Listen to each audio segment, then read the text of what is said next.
আরে হইছে হইছে আমি তোমার কইছি না আমি করব না। সাকিবকে নিয়ে গেলে আমাকে এই মাসে সামনের মাসে আমাকে 10 দিন 5 দিন দিল, আবার 6 মাস পরে গিয়ে আবার 5 দিন দিল। এইভাবে গেলে 1 বছর 1.5 বছর লেগে যাবে একটা ছবি করতে। আমি লেট করে ছবি বানাই না, আমার ছবি কিন্তু 2-3 মাসের মধ্যে আমি ছবি শেষ করি। আমি ওখানে করবো না, আমি করলাম যে না, এবং অন্যান্য প্রযোজকরা তার কাছে দৌড়াচ্ছে। আমি কার পিছনে টাকা খরচ করবো, আমাকে আমার স্যাটিসফাই হতে হবে। সাকিব আজকে আছে, কালকে কিন্তু আর ভালো লাগবে না। আগের মতো ছবি নাই তাদের।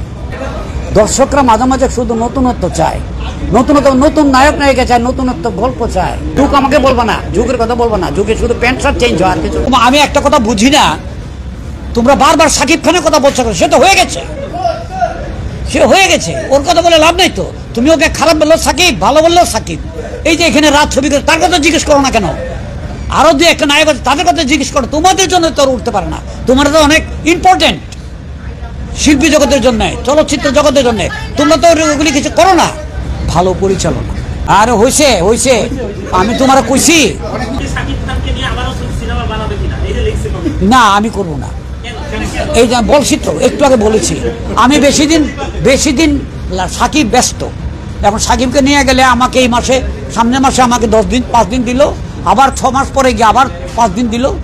এইভাবে গেলে 1 বছর 1.5 বছর লেগে যাবে একটা ছবি করতে। আমি লেট করে ছবি বানাই না। সাকিব খানের যখন শিডিউল কম ছিল, ব্যস্ততা ছিল না, তখন আমি করেছি এবং খুব সুন্দর 2টি ছবি বানিয়েছিলাম। সাকিবও ছবি দেখে খুব হ্যাপি হয়েছিল। ওগুলি দিয়ে সাকিবের কেরিয়ার শুরু হয়। আমি ওকে আনি নাই, সাকিবকে আমি তৈরি করি না, আমি ওকে নিয়ে প্রথম হিট ছবি করেছিলাম। এবং আমি এই জন্য করবো না যে ওকে নিয়ে ছবিগুলো অনেক লেট হয়, কষ্ট বেড়ে যায়। মনে করো যে একটা অ্যাসিস্ট্যান্ট ডাইরেক্টর প্রতি মাসে 5,000 টাকা বেতন পায়। 3 মাসের ছবি শেষ করলে 3 15,000 টাকা। ওটা যদি 12 মাসের শেষ হয় তাহলে 3 12 60,000, কত 5 12 60,000 টাকা দিতে হবে। যদি 2 বছরের শেষ হয় 1,20,000 টাকা দিতে হবে। কষ্ট বেড়ে যায়। এই জন্য বেশি কষ্টে আমি সবসময় একটা বলা আছে, দেলোয়ার খান বেশি খরচ করে না। আমি যখন শিডিউল নেই, আমার ছবি কিন্তু 2-3 মাসের মধ্যে আমি ছবি শেষ করি। আমি গিয়ে সাবানাকে ম্যাডামকে বলি যে আমাকে শিডিউল দেন, আমি আপনার উপরে একটা ছবি করব। কবে থেকে লাগবে আপনি আমাকে দেন, কতদিন লাগবে আমাকে 25 শিফট দেন, 25 দিন দেন। একসাথে তো পারবো না, আমি তো একসাথে দরকার নাই, কখন দিবেন আমাকে ডেটটা দিয়ে দেন, কিন্তু 3 মাসের ভিতরে আমার 25 দিন দিবেন। আজকে থেকে 6 মাস পরে হোক বা 3 মাস পরে হোক, আমাকে 6 মাস পরে দেন, এর আগে আমার দরকার নাই। তখন ওরা ওই 2 মাসের মধ্যে আমাকে 25 দিনের শিডিউল দেয়, আমি 2 মাসের মধ্যে শেষ করি। এখানে তাই হতে পারে। আমি ওখানে করবো না, আমি করলাম যে না, ও ব্যস্ত হয়ে গেছে, ওখানে করলে সে চেষ্টা করলেও আমাকে অতি সহজে শর্ট টাইমে আমাকে শিডিউল দিতে পারবে না। না, খুব থাকবে কেন, ওখানে 2টা ছবি করেছি, ব্যবসা করেছি ছবি। একটা আমার নিজের প্রোডাকশন, আমি ব্যবসা করেছি বামবেটির যুদ্ধ, রাজ্জাক ভাই আলমগীর সাহেব ছিল সেখানে, সাকিব ছিল, কপি ছিল। আমার কেন খুব থাকবে? আমি ওর উপর খুশি, ওকে নিয়ে প্রযোজকরা ছবি বানিয়ে লাভবান হচ্ছে এবং অন্যান্য প্রযোজকরা তার কাছে দৌড়াচ্ছে। এটাই তো হওয়া উচিত। নায়ক নায়িকা ভালো না হলে মানুষ ছবি দেখবে না, ছবি দেখবে না।